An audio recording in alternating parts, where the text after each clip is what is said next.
बात कि भारत की न्याय पद्धति का नाश हो जाएगा तो भारतीय समाज टूट जाएगा। ऐसे ही मैकॉले एक बात और कहता था। मैकॉले की लिखी हुई एक चिट्ठी है मेरे पास, उसकी फोटोकॉपी।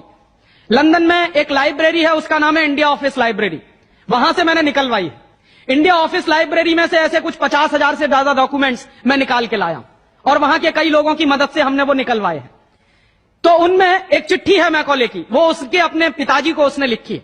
जब वो यहां ऑफिसर बन के आया है तो मैकॉले क्या लिख रहा है कि भारतीय समाज को अगर बर्बाद करना है तो भारतीय न्याय पद्धति बर्बाद करो। तो वो करने के लिए उसने आईपीसी बना दिया, सीआरपीसी बना दिया, सीपीसी बना दिया और बर्बाद हुई।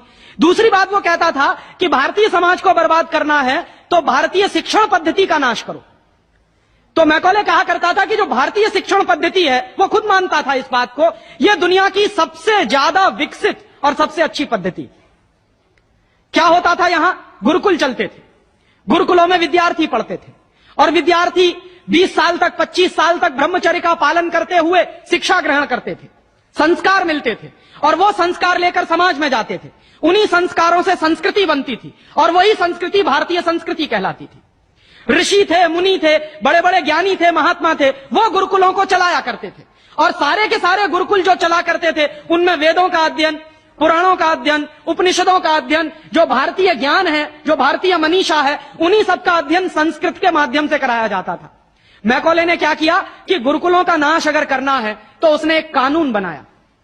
क्या कानून बनाया? संस्कृत में जितने विद्यालय इस देश में चलते थे, हिंदुस्तान में अंग्रेजों के जमाने में, उन सबको उसने इल्लीगल घोषित किया, गैर कानूनी। और उसने प्रतिबंध लगा दिया कि संस्कृत भाषा के माध्यम से कोई भी गुरुकुल चलेगा उसको अंग्रेजी सरकार मान्यता नहीं देगी। तो मान्यता किसको देगी? अंग्रेजी के माध्यम से जो कॉन्वेंट स्कूल चलेंगे उनको अंग्रेजी सरकार मान्यता देगी। और उसके लिए बाकायदा उसने कानून बनाया। उस कानून का नाम है इंडियन एजुकेशन एक्ट। और यह इंडियन एजुकेशन एक्ट लागू हुआ 1858 में, आज से लगभग 140 साल पहले। तो 140 साल पहले जो कानून लागू हुआ था अंग्रेजों के जमाने में, वही कानून आज भी चल रहा है। उस कानून के आधार पर मैकॉले ने क्या किया? संस्कृत के माध्यम से चलने वाले गुरुकुलों को बर्बाद कर दिया, कानून बना के उनको बंद करा दिया। जो उनमें अध्यापक होते थे, गुरु होते थे, उनको मार पीट कर अंग्रेजी सरकार जेल में बंद करती थी। जो विद्यार्थी अध्ययन के लिए जाते थे उनको रोक दिया जाता था, उनका अध्ययन ना होने पाए उसके लिए समस्याएं खड़ी की जाती थी। और दूसरी तरफ कॉन्वेंट स्कूल चालू कर दिए और उसमें अंग्रेजी के माध्यम से शिक्षण देना शुरू किया। एक दिन उसने अपने बाप को चिट्ठी लिखी और इस चिट्ठी में उसने ये लिखा कि मैंने हिंदुस्तान में एक ऐसी शिक्षण पद्धति पैदा कर दी है जिसमें अगर हिंदुस्तानी विद्यार्थी पढ़ेंगे तो पढ़कर निकलने के बाद वो शरीर से हिंदुस्तानी होंगे, दिमाग से सब अंग्रेज हो जाएंगे। वो देख रहे हैं, अभी देख रहे हैं। तो शरीर से हिंदुस्तानी और दिमाग से अंग्रेज। तो मैकॉले दूसरी बात लिख रहा है उस चिट्ठी में कि जब वो शरीर से हिंदुस्तानी और दिमाग से अंग्रेज हो जाएंगे तो अंग्रेजों के हिसाब से सारे काम करेंगे। और वो विद्यार्थी जब कॉन्वेंट स्कूल में से निकलेंगे तो सबसे ज्यादा गालियां भारतीय संस्कृति को देंगे, सबसे ज्यादा गालियां अपने मां बाप को देंगे। कैसे? मॉम और डैड कह के।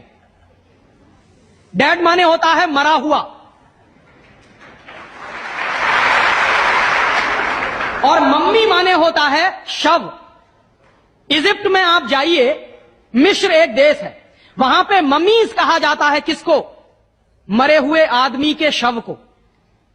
तो हमारी मां हो गई मम्मी, मम्मी, और पिताजी हो गए डैड। आया कहां से ये? मैकॉले ने डाल दिया हमारे दिमाग में।